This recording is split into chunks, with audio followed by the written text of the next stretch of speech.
तो आज बच्चों हम लोग पढ़ेंगे हाई स्कूल का विद्युत धारा। विज्ञान में हम लोग पढ़ेंगे फिजिक्स में विद्युत धारा। तो 10th क्लास का स्टार्ट करते हैं आज हम लोग विद्युत धारा। विद्युत धारा में सबसे पहले हम लोग पढ़ेंगे आवेश। सबसे पहले हम लोग पढ़ेंगे आवेश। तो आवेश किसे कहते हैं?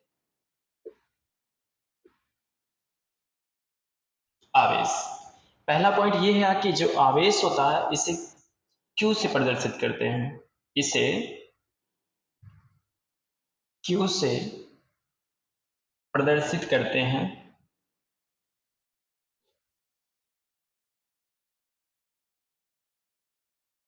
ठीक है। दूसरा पॉइंट ये आता है कि आवेश कहते किसे हैं? आवेश, तो देखो बच्चों, इसमें दो दो तीन तीन डिफिनेशन किताबों में दे रखा है और चीजें दे रखा है। तो यहाँ पर हम लोग सबसे पहले ये पढ़ेंगे कि आवेश किसे कहते हैं। डिफिनेशन ये होगा, किसी वस्तु को वह गुण जो किसी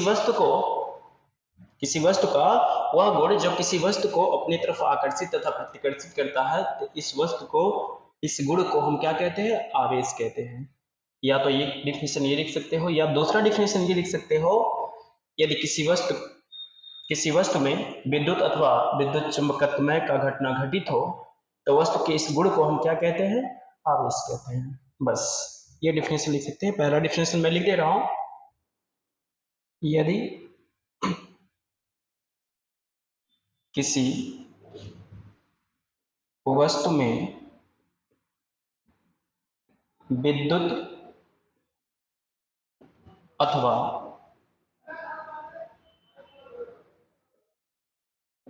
विद्युत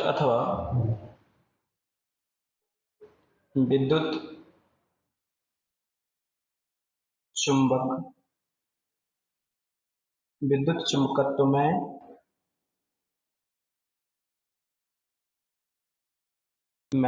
की घटना घटित हो, चुंबकत्वमय की घटना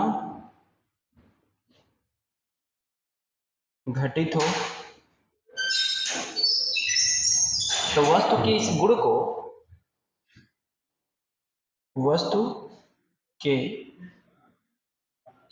को आवेश कहते हैं। आवेश कहते हैं। ठीक है। तो एक डिफिनेशन हमारा ये हो जाएगा। आपने छोटी क्लासों में देखा होगा 7 या 6 में कि दो वस्तु को हम आपस में रगड़ते थे, या मतलब इस तरह से रफ करते थे, कागज को मतलब बहुत छोटे छोटे टुकड़ों में रखते थे, तो उसको कभी कभी वो आकर्षित करता था, कभी प्रतिकर्षित करता था। ठीक है। तो उस पर एक डिफिनेशन और है, जो तीसरा मतलब यहाँ पर या करके इसका डिफिनेशन एक और लिख सकते हो, किसी वस्तु का वह गुण, या इस तरह से लिख सकते हो, किसी वस्तु का वह गुण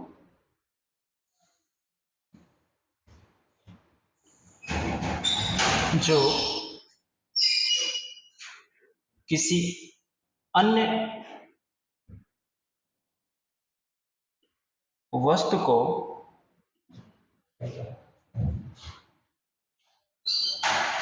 आकर्षित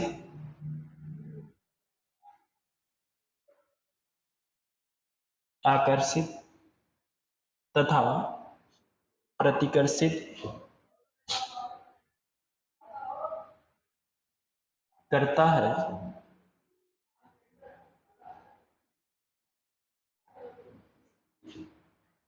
वस्तु के इस गुण को हम आवेश कहते हैं। करता है तो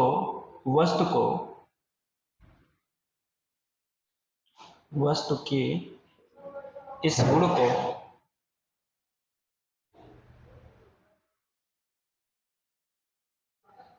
आवेश कहते हैं। तो एक डिफिनेशन ये हो जाएगा। ठीक है।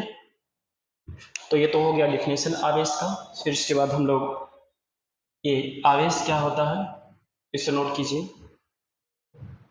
चलिए, माना कि दो वस्तु हैं, माना एक वस्तु यहाँ पर है, दूसरा वस्तु यहाँ पर है। ठीक है। आपस में इसे क्या किया आपने? घर्षण किया, मतलब इसे आपने रफ किया। अगर रफ करोगे तो इसके बाहर के जो इलेक्ट्रॉन होंगे ऊर्जा पाएंगे तो क्या होंगे, एक दूसरे को ट्रांसफर कर देंगे, जिससे क्या होगा, एक वस्तु ऋणात्मक आवेश हो जाएगा, आवेशित हो जाएगा, एक वस्तु धनात्मक आवेश हो जाएगा। अगर मान लेता हूँ इन दोनों वस्तुओं को क्या कर रहा हूँ, रफ कर रहा हूँ, तो इस पर से क्या होगा, एक इलेक्ट्रॉन ऐसे चला जाएगा, फिर और घर्षण करोगे तो 2 इलेक्ट्रॉन चले जाएंगे, इसी तरह से घर्षण करोगे 3 इलेक्ट्रॉन चले जाएंगे, इसी तरह से डैश डैश वो कितने इलेक्ट्रॉन चले जाएंगे, n इलेक्ट्रॉन चले जाएंगे, और इसी को कहते हैं आवेश जाना। ठीक है, तो जहां आपने Q बराबर पा गया n, इसी को हम Q से रिप्रेजेंट करते हैं। ठीक है, इसे हम Q से रिप्रेजेंट करते हैं। तो इस बात को ध्यान रखिएगा, जिससे आवेश जाता है, जिस वस्तु से आवेश जाता है उस पर इलेक्ट्रॉनों की क्या होती है, कमी होती है। अगर इससे इलेक्ट्रॉन इस वस्तु पर जा रहा है तो इस वस्तु पर क्या होगा, इलेक्ट्रॉनों की कमी होगा, इलेक्ट्रॉनों की कमी। ठीक है, जिस वस्तु पर इलेक्ट्रॉन जाएगा उस पर इलेक्ट्रॉनों की अधिकता होगा,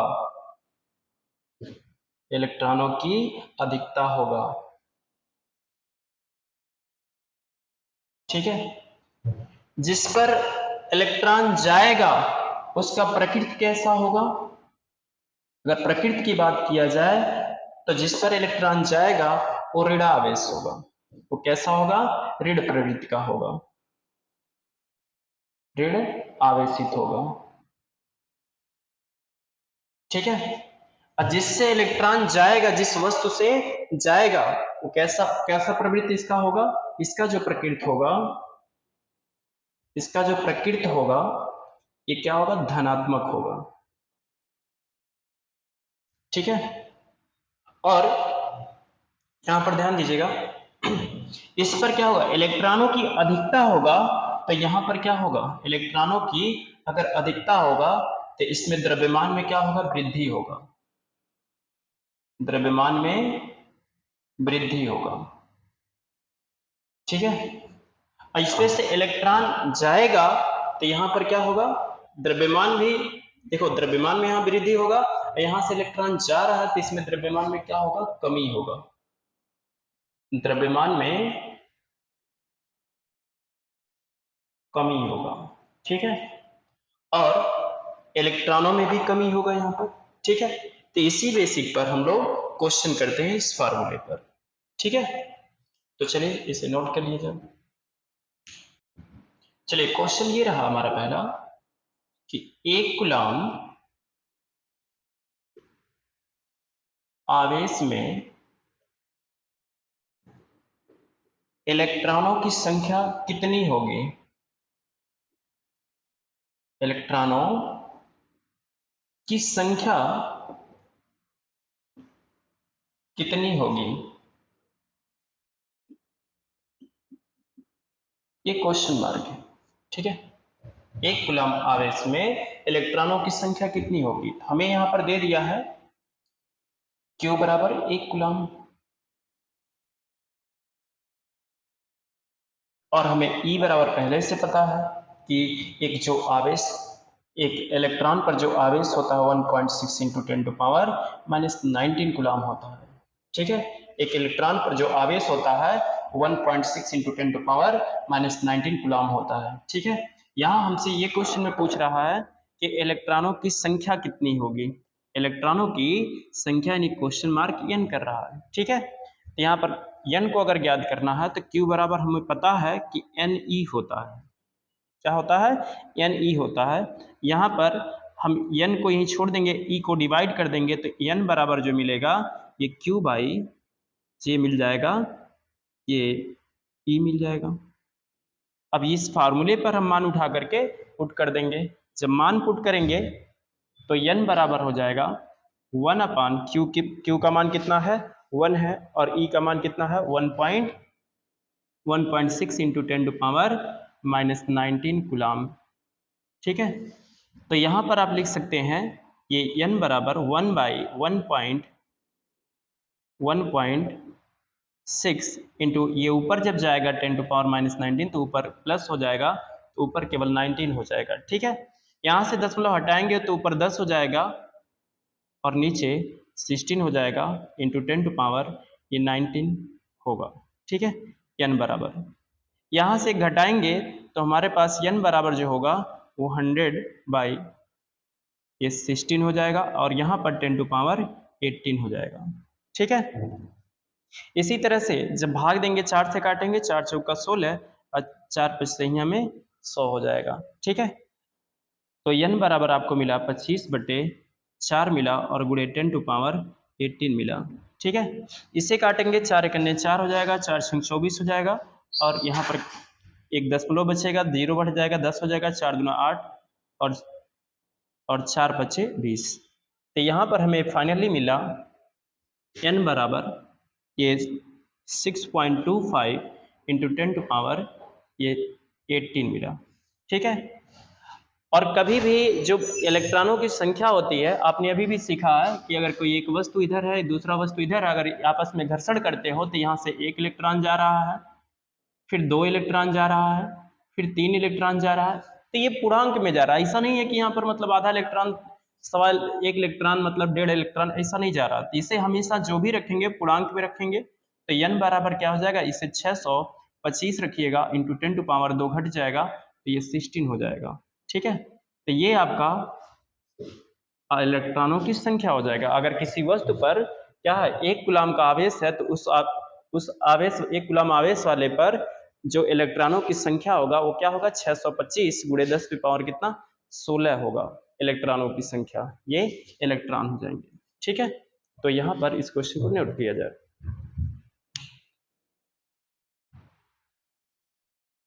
ये जो सेकंड नंबर क्वेश्चन है, इस सेकंड नंबर क्वेश्चन में ये कहा गया है कि किसी चालक पर क्या किसी चालक का कुल आवेश 8.0 इंटू 10 टू पावर -19 कूलम है जो कि ऋणात्मक है। इस पर इलेक्ट्रॉनों की अधिकता बताना है। आपको ये बताना है कि कोई चालक है, कोई भी चालक हो सकता है, मैं यहाँ पर मान लेता हूँ चालक ही है, और इस पर जो आवेश की मात्रा है यानी Q बराबर जो है वो दे रखा है 8.0 इंटू 10 टू पावर -19 कूलम है। ठीक है, इतना हमको दे रखा है और ये कहा जा रहा है कि इस पर क्या है, ऋण आवेश है, क्या है, जो कि ऋणात्मक है। यानी ऋणात्मक है तो इसका मतलब क्या है, इलेक्ट्रॉनों की अधिकता है। ऑलरेडी दे रखा है कि इस पर इलेक्ट्रॉनों की क्या है, अधिकता है, तो ऑलरेडी है जिस पर ऋणात्मक होगा उस पर इलेक्ट्रॉनों की अधिकता होगा। तो हमसे पूछ रहा है कि इस पर कितना इलेक्ट्रॉन की अधिकता होगा, यानी n क्वेश्चन मार्क, हमसे n क्वेश्चन मार्क कर रहा है। ठीक है, तो हमें ये पता है कि फार्मूला जो होता है ये Q बराबर जो होता है n ही होता है। n को छोड़ दीजिए, Q n बराबर जो होगा वो क्या हो जाएगा, Q बाई ई होगा। और जहाँ E बराबर आपको पता है कि जो एक इलेक्ट्रॉन का जो आवेश होता है 1.6 इंटू 10 टू पावर -19 होता है। ठीक है, 19 कूलम लिखा जाता है। ठीक है, तो n बराबर यहाँ पर मान रखा जाए, Q का जो मान है 8.0 इंटू 10 टू पावर ये -19 और नीचे क्या हो जाएगा, ये 1.6 इंटू 10 टू पावर ये -19, ये 10 to power -19 10 to power -19 cancel हो जाएगा, ये दशमलव से दशमलव कैंसिल हो जाएगा, ये 16 करने 16 पचे 80 हो जाएगा। तो n बराबर कितना हो जाएगा 5, यानी 5 इलेक्ट्रॉनों की क्या होगा, अधिकता होगा। अतः चालक पर 5 इलेक्ट्रॉनों की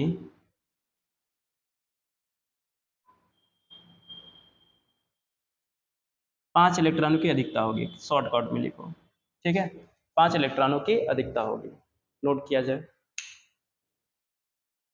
5 इलेक्ट्रॉनों की अधिकता होगा, यहाँ अधिकता लिखेंगे।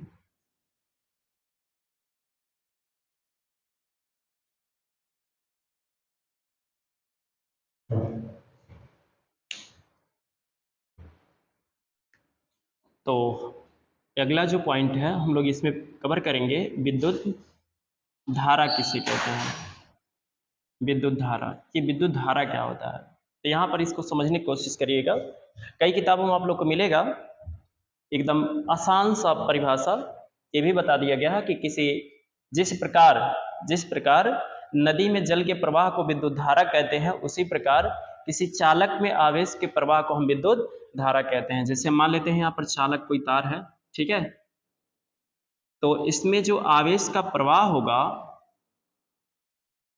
ठीक है, हमने एक डिफिनेशन बोला कि ये धनावेश मैं बनाना चाहता हूँ, ठीक है, ये धनावेश है, धनावेश है। और मैंने ये बताया कि एक डिफिनेशन ये भी कह सकते हो, जिस प्रकार नदी में जल के प्रवाह को जल का धारा कहते हैं, उसी प्रकार किसी चालक तार में आवेश के प्रवाह को हम क्या कहते हैं, धनावेश के प्रवाह को जल धारा कहते हैं, ठीक है, सॉरी विद्युत धारा कहते हैं, इसे बोल सकते हो। जिस प्रकार नदी में जल के प्रवाह को जल धारा कहते हैं, उसी प्रकार किसी चालक में आवेश के प्रवाह को हम विद्युत धारा कहते हैं। तो पहला डिफिनेशन ये लिख सकते हो, जिस प्रकार नदी में, जिस प्रकार नदी में जल के प्रवाह को जलधारा कहते हैं, उसी प्रकार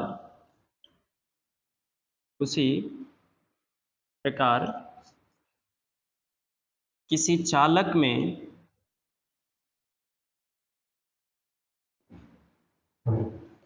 चालक में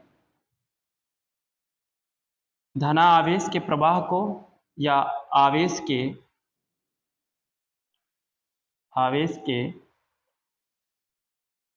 प्रवाह को विद्युत धारा कहते हैं।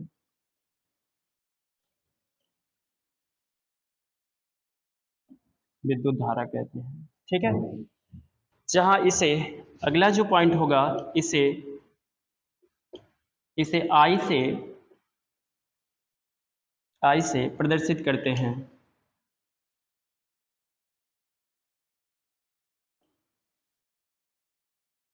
ठीक है, इसे आई से प्रदर्शित करते हैं।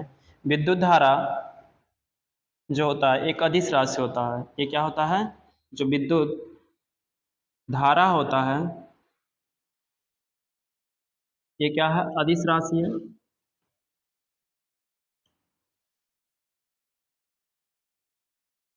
ठीक है। अगला डिफिनेशन ये भी कह सकते हो, यहाँ जो विद्युत धारा का जो सूत्र होता है, ये विद्युत धारा का सूत्र जो होता है, विद्युत धारा बराबर जो होता है,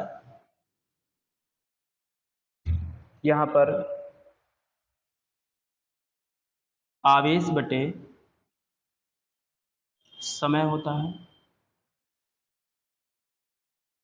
ठीक है। इस चीज को समझने की कोशिश करो कि यहाँ पर जो विद्युत धारा होता है, ध्यान सुनिए, किसी चालक में आवेश के प्रवाह, यानी आपने विद्युत धारा को आपने पढ़ा क्या, आई बराबर क्यू अपान टी, समय को टी से, आवेश को क्यू से और धारा को आई से, ठीक है। किसी चालक में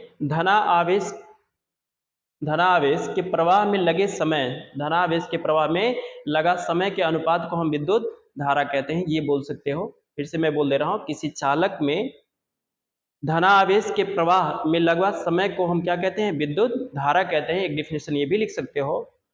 अगर ये डिफिनेशन नहीं लिख सकते हो तो एक और डिफिनेशन कर सकते हो, जहां समय लग जाता है वहां पर दर लग जाता है। तो किसी चालक तार में या किसी चालक में आवेश के प्रवाह के दर को हम विद्युत धारा कहते हैं, ये भी लिख सकते हो। इस तरह से लिख सकते हो, किसी चालक में किसी चालक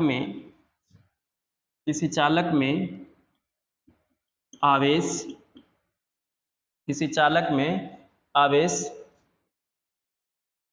के प्रवाह को, किसी चालक में आवेश के प्रवाह के दर को विद्युत धारा कहते हैं।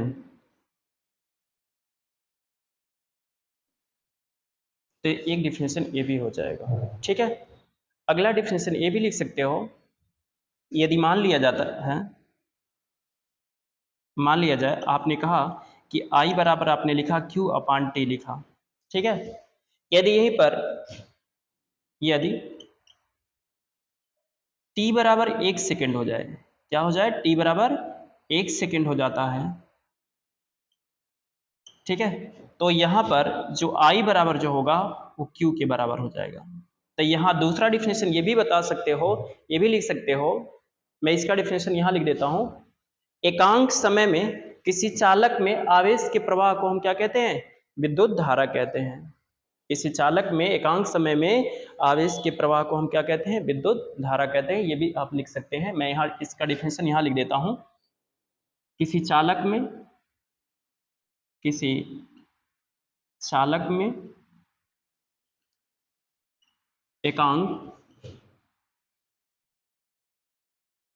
एकांक समय में आवेश के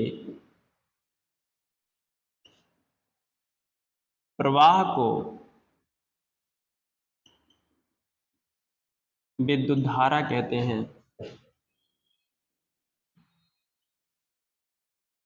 विद्युत धारा कहते हैं।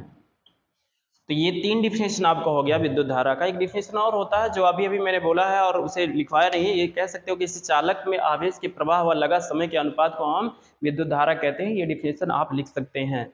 तो यहाँ पर देखिए, जब भी आप एग्जाम में जाते हो ना, तो अगर इसमें से कोई डिफिनेशन नहीं आ रहा तो यहाँ से क्या करना, फार्मूला याद है तो फार्मूले के आधार पर आप डिफिनेशन को बना सकते हो। किसी चालक में आवेश के प्रवाह में लगा समय के अनुपात को हम विद्युत धारा कहते हैं, और फार्मूले से ही सब कुछ याद कर सकते हो। या एकांक समय में आवेश के प्रवाह को हम क्या कहते हैं, विद्युत धारा कह सकते हैं। या किसी चालक में आवेश के प्रवाह के दर को हम क्या, विद्युत धारा कहते हैं। तो इसमें से किसी भी डिफिनेशन को आप लिख सकते हैं विद्युत धारा का, जब आ जाएगा, ठीक है। क्वेश्चन आता है हाई स्कूल में, तो इसमें से ये लिख लेना है आप लोग को, ठीक है। ये मोस्ट इंपॉर्टेंट है, इसे नोट किया जाए, ठीक है।